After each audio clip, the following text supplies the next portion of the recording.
It's time for Outdoors Bound with George Noliff.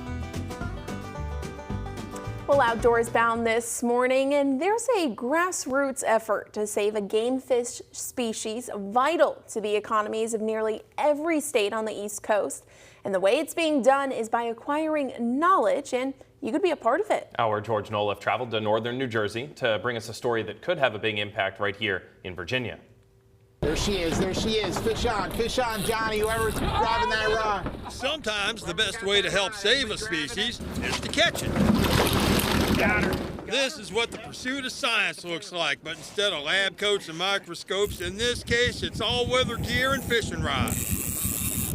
Welcome to the world of gray fish tag research. We tag and we research fish migrations. We work with charter captains all around the world, so we have about 10,000 charter captains that we work with. What they do is, as they're releasing fish, they're tagging them with our tags. In this case, the species being tagged is the Atlantic striped bass, the place off the coast of northern New Jersey. But what's going on here is being felt in a lot of other places. That's because stripers are iconic, a keystone species with a multi-billion-dollar impact on the Atlantic coast from the Canadian Maritimes to the Carolinas.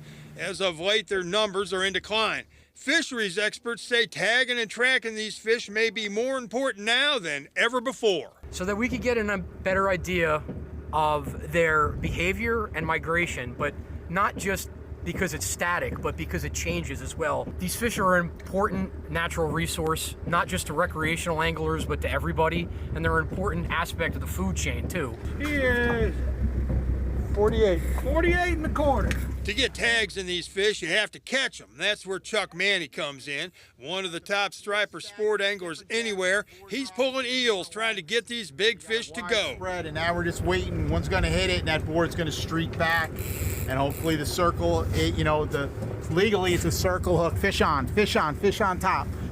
Can you get it? Just like that, one of the giants that Manny loves is headed for the boat.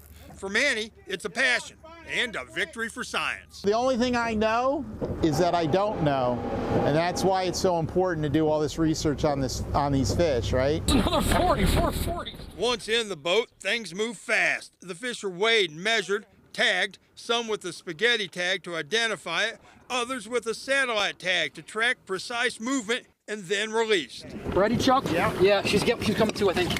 You can find striped bass off the coast of every U.S. state from Florida to New England. They're migratory, but the majority of them are spawned and raised in three places: the Hudson River, the Delaware River, and the Chesapeake Bay. She's a fighter. That's why you'll find Virginia captains like Johnny Mathena of Patriot Fishing Charters in the mix on these trips. The fish that we're tagging today are the same fish that we're catching in the Chesapeake Bay in December and January.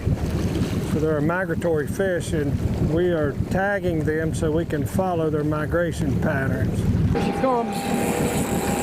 And that knowing, that vital information, is what it's all about, to preserve this fish that means so much to so many. If you don't have data, you don't know what's going on with the fishery.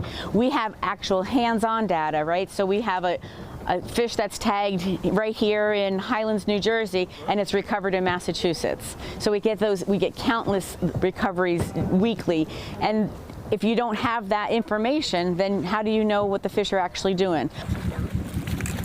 Got her? Yeah. Woo! There you go, buddy. How y'all doing, folks? The day I was in New Jersey, Gray was holding something called Striper Quest. That's a one-day effort by multiple boats to tag as many striped bass as possible. Now, more than 200 stripers were caught and tagged that day. Gray's tagged nearly 10,000 striped bass for research through the years. All of that tracking data is provided for free to fisheries managers and researchers to help sustain the species. And so all of this is just, as we saw, done through the tagging efforts of different anglers and these charter captains. Yeah, right. They use satellite tags, which provide exact movement data, and then they use something called a spaghetti tag. I have one right here. It's on here. We also have some pictures of it. It's a tiny green tag if y'all want to check that. This tiny green tag has a tag number and a phone number on it, as well as a web address for Gray Fish Tag Research. If you catch a tagged fish, call the number and report it. Now, if you're on a boat that's tagging, you can fill out a card with info. Got one of these here too. filling out info on where the fish was caught, what it weighed, how long it was. That's all vital research for tracking these fish and knowing about their health. The tags don't hurt the fish either, so no worries there. Now, if you happen to be on a boat that you're tagging, you're worried about it doesn't hurt them. They're fine. They swim along just fine afterward. We get to know where they are and hopefully reverse that downward trend in numbers. Yeah. That was going to be my question, if it hurts the fish, so it's easy. Easy enough. And this is how we know where George is at all times as well.